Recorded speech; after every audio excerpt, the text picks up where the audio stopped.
Every 5 years, the Seventh-day Adventist Church spends millions of dollars to bring thousands of people from around the world to be together and make decisions on important projects.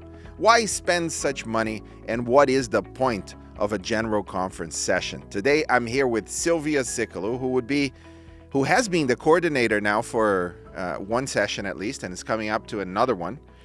Silvia, tell me about yourself. Okay, well, my name is Silvia Sicalo. I am originally from Argentina. I'm Brazilian. I won't hold that against you. And I have been working for the General Conference since 2005. But in my role of meeting planner, I have been here since 2018. And I worked with Sherry Clemmer as her associate. And now, since last year, as you mentioned, I became the meeting planner for the General Conference. What a time to start this process of learning how to do this, because we had, it was supposed to be 2020 in Indianapolis, and you helped us coordinate a public relations gala dinner in March, right? Beginning of March, first week in March. We were all planning on being there. It was all fine. A week later, lockdown, everything changes. What was that like? It was scary. I don't know how to describe it, but we were in that gala on that Wednesday night. We came back on Thursday and everything was shut down on Monday. And we all thought that this was going to be, a couple weeks, maybe a month, 2 months. But then things kept changing and GC session was postponed to 2021. But the pandemic was still around. So we postponed it to 2022. And it was a little bit challenging to try to organize everything several times and with the unknown of what was going to happen really in 2022. But we couldn't go any farther than June of 2022. The frustrating part I had for you is that it takes years to plan a GC session. I remember in Indianapolis going to visit in 2016, 17. Mm-hmm. So, 3-4 years, you're already planning, you're setting where things will be and how it works. And it's many years of planning. And all of that went to waste pretty much because we had to move from Indianapolis to St. Louis. That is correct. We actually start 10 years in advance.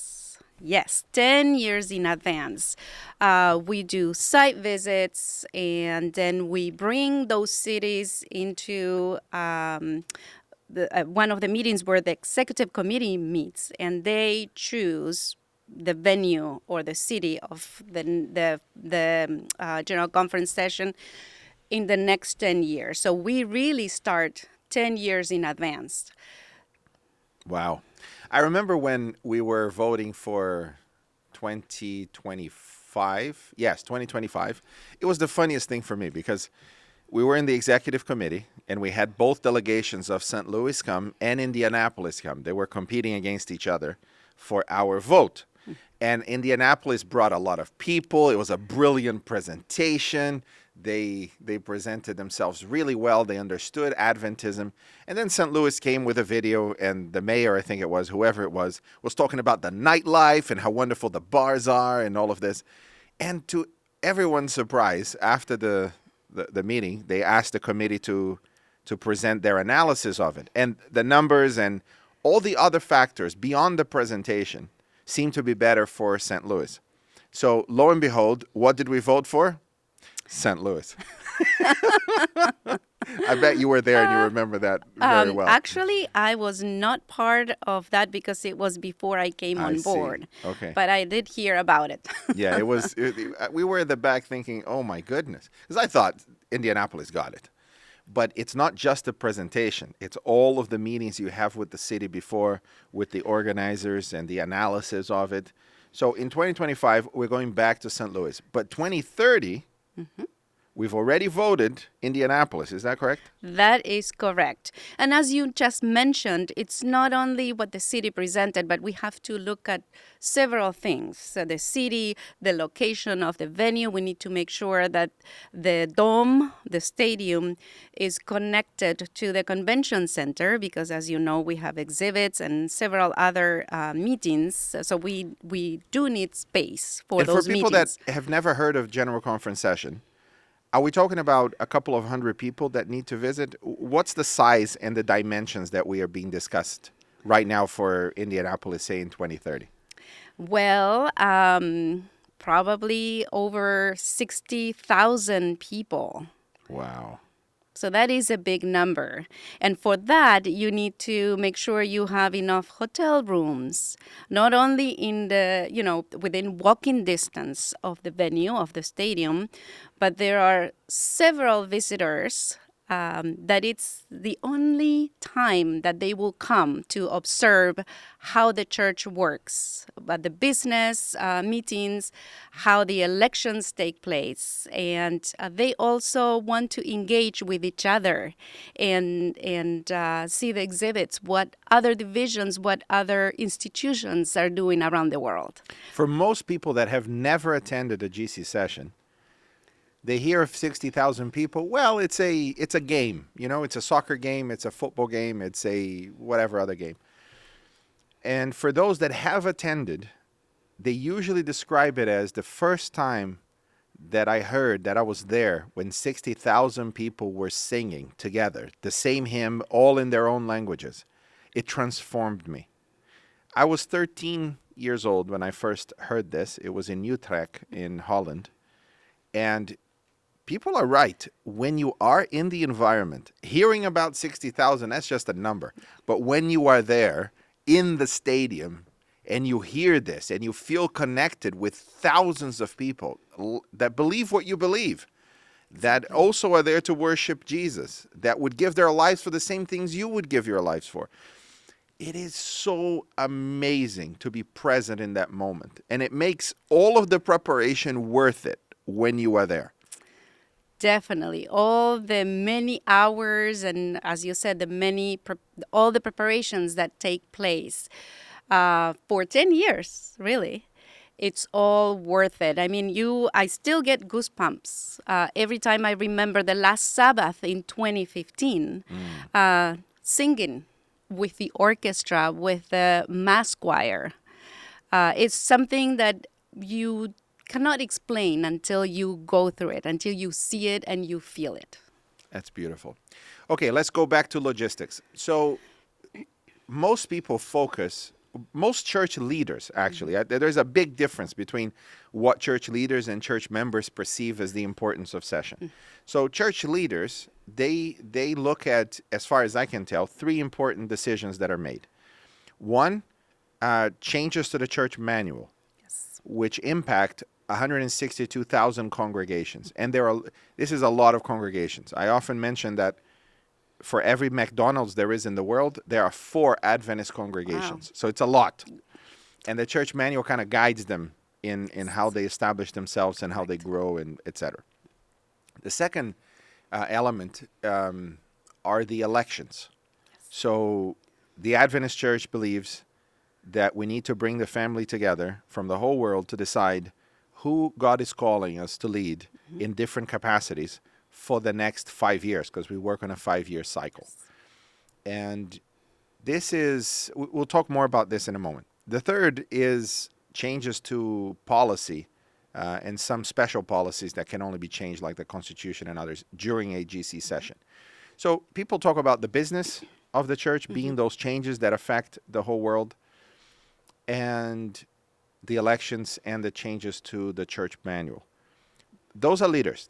But the members, they talk about something different. They talk about the booths that they go to. They see, all of the best that Adventism has to offer. So tell me let's start with the booths.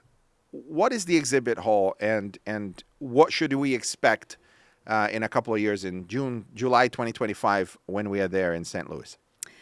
The exhibit hall, it's like a big shopping center where you, in some of the exhibits, you of course purchase things, but for others, you just go around and you find some amazing things that other colleagues are doing around the world. As you know, we are divided into 13 divisions and attached unions as well. And it is amazing how Creative, creative, all the many things that are happening because we believe in the same thing, but in different areas of the world, you engage in a different way.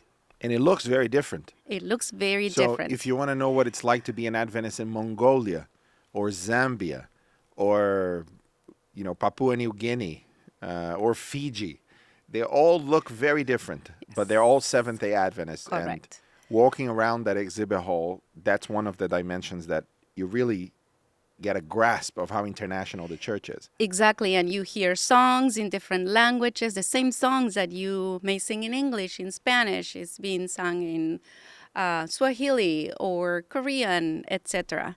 And also the outfits. In many of the exhibit booths, people are dressed in their outfits, where they come from. So that's really neat. And then something very important is that more than likely, you will see someone that you haven't seen, a friend or a colleague, someone that you worked with 10 years ago, 15 years ago, and you happen to find that person there.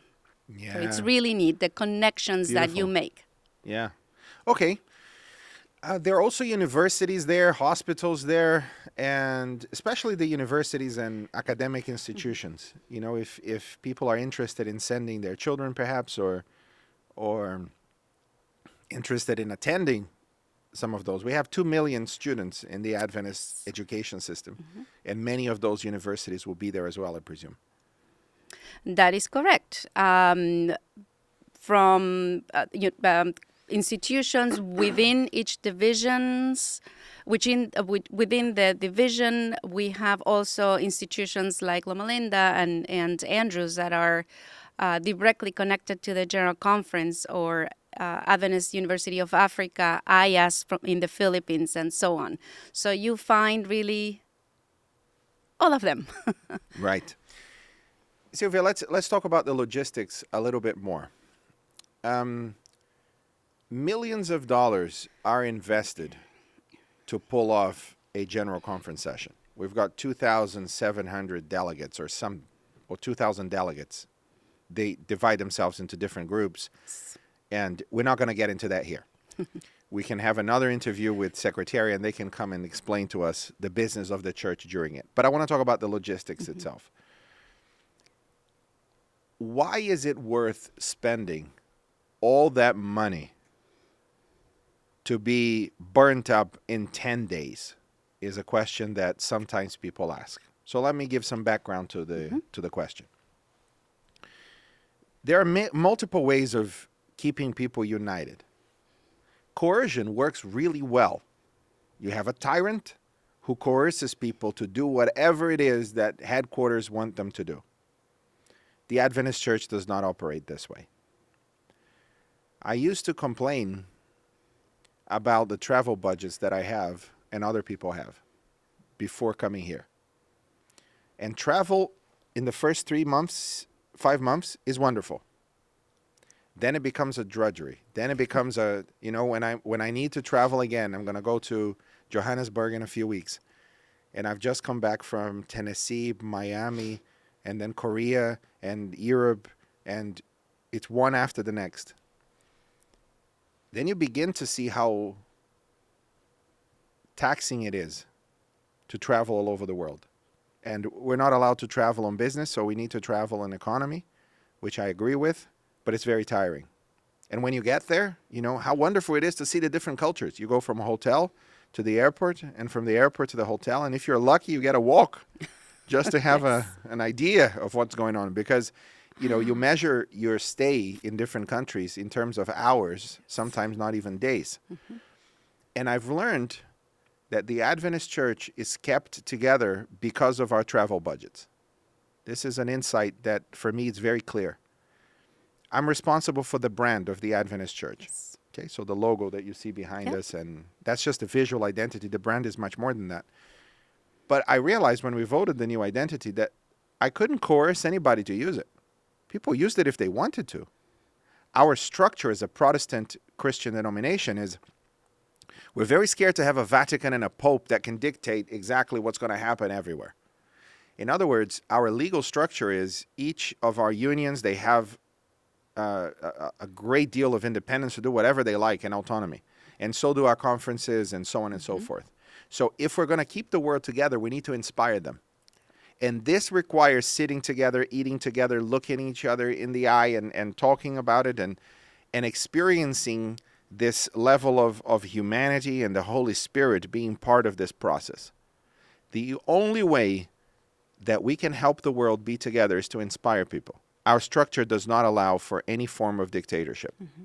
Now, in our big decisions, therefore, how do we do it on Zoom if we can't be together and eat together and feel each other's, and recognize the Holy Spirit in the other as we are wrestling with all of these ideas? So it's a big preface to the question. Do you think the objective of keeping the church together is met as you experience GC Session, despite the money that we spend to pull it off? Certainly. I have no doubt that it's all worth it. There is I don't know how to explain really. The coming together in person, you can't change that. You There's no cannot change. substitute There to is that, eh? not substitute to that, definitely. And then when you think about meetings, last year when we had GC Session, we had a hybrid event. And so when it was time to start the devotional at 8 a.m. in the U.S., it was 8 p.m. or 10 p.m. or 11 p.m. on the other side of the world. Australia, Japan, Korea, Philippines. Exactly. So the feeling that you receive by being in person in that stadium, worshiping together, attending the business meetings, listening to the questions that come up to the microphones, the voting, nominating committee, you cannot experience that when you are on Zoom or, during a hybrid meeting. So to me, it's all worth it. Tell me about the food. And when people come and sit together and talk, what have you observed about those dynamics? People laugh. The food is a big issue during such a big meeting like this. Of course, people say, oh, the food could be better and so on. But when you think about feeding 50,000 people or even 10,000, it's not a joke. It takes a lot of preparation, and it's not easy to be feeding so many people, right? So we had a buffet option in 2022, and actually this was implemented in 2015, and it worked really well. So people come and sit together. They laugh, they exchange ideas, friends get together. You get to meet other people and make new friends at the table. Yeah. And it's not like you're feeding 10,000 people that are all from the same culture. Because if you feed 10,000 Brazilians, you don't just give them rice and beans, a fried egg, and a salad, and they'll be pretty happy every day. But you have multiple cultures, and nothing spells out culture more than food. Correct. Right? We develop our palates in very different ways in different parts of the world.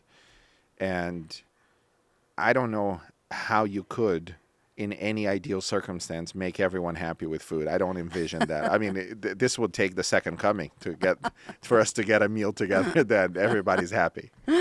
That is correct. Before 2015, there was a survey done to the divisions, to the delegates that were coming to the session. And so based on that survey is that the meal was put together to kind of involved all the cultures of the world. And basically it's rice and beans. That's what, people eat around the world. I like it. Yes. Bring on the rice and beans. Nice. Okay. So let's go back to the elections that we said we would talk about later. There is something very special about being elected in a stadium. Because and I'll tell you my personal experience. Mm-hmm. When I was first elected, it was in a annual council, which is a special meeting of the executive committee, around 300, 400 people that come together every October or so. And it was October 2015. Okay, so October 2015, that was the date. And I was in England. I was a local church pastor. We were, incidentally, in nominating committee for the local church where I was at. And all of a sudden, I get a text, and I get a notification from Twitter from the Adventist Church handle, so at Adventist Church, and it said, Sam Neves, welcome to the team, and my handle, at SA Neves. So I heard on Twitter first that I had just been elected, and I was obviously shocked by it, and last year, 2022, was very different. It was during a GC session, and even without the large numbers of tens of thousands of people in the stadium, being called to the front to be prayed over and have the body decide that my gifts could be used by the Holy Spirit in this position, and seeing all of that and being present. Silvia, that's very different. How do you think that impacts the ministry that people have, having been elected at a GC session as opposed to a Zoom call somewhere? What are your thoughts about that? I think it's a humbling experience when you put it that way, being prayed upon, and you are standing there in front of hundreds of people. Thousands of people. And they present you as, in your case, the associate communication director. To me, it's a humbling experience. And it's also overwhelming, I guess. But yeah, the overwhelming part is walking off the stage knowing that you don't have what it takes to do what they just asked you to do. Exactly. That part is very clear. And I'm not the only one in this. And behind the stage, we look at each other, we talk. And the reality is, I don't have what it takes to do what the church asked me to do. And most people don't. And we all feel like that, and more constantly than we wish to acknowledge. But that's the point of the Holy Spirit, isn't it? That's correct. That is correct. You are brought here for a reason. And because you walk with Jesus, He will give you the strength and the wisdom of what needs to happen. How do you feel on the first day of a GC session? Because the pressure is on, especially for you, right? You've planned this, you've organized this, and all of a sudden people start arriving, and you have thousands of people coming, and all of a sudden, Silvia, the pressure is on that everything should work. How do you feel about something maybe not working and the pressure that you experience at that moment? To me, because last time was my very first one, and as we mentioned before during our talk, we were just coming out of COVID, of the pandemic, right? So it was all the unexpected.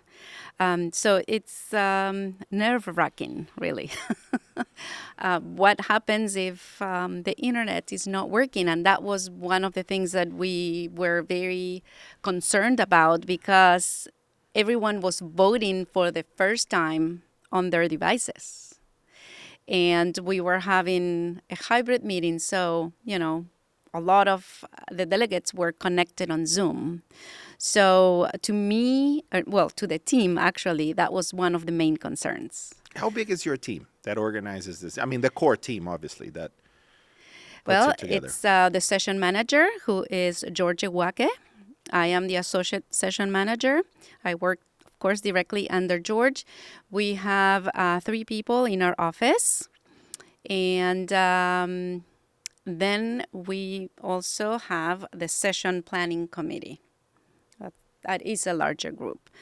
But our team, small team, Yeah. would be George. And I've worked with your team. George is very meticulous and Yes. thorough. You are brilliant at helping each department that is working at session to achieve their objectives. It's been a pleasure working with you. In fact, I'm looking forward to June 2025. Bring it on. We are planning the communication side of it from now. I know Alyssa is on it Yes. with multiple aspects of it. And Silvia, I want to thank you for your ministry. I want to thank you for all the dedication and all the focus and all the difficult decisions that you make to bring us to this big party where we come together, 60,000 of us, to praise Jesus and to pray for the latter rain, which is this experience we'll have at the end of time where we will finally finish our mission. Thank you. Thank you, Sam, and thank you for inviting me to share a couple of things with you. And I'm looking forward to continue working with you as we prepare for 2025. And really, I really hope it's the last one. Yes, indeed. Yeah. Silvia, we'll bring you back to talk about other meetings that we have. I know your job is not GC session only. There are plenty more. We'll talk about that another time. Okay. Thank you. And thank you for joining ANN In Depth as we talked about the General Conference session. I hope that you've enjoyed this podcast and that you follow it or subscribe depending on which platform you're accessing. And if you would like to ask Silvia some questions yourself, why don't you go to YouTube and type the questions right there on YouTube. We will read all of them and respond to them. Thank you for joining us.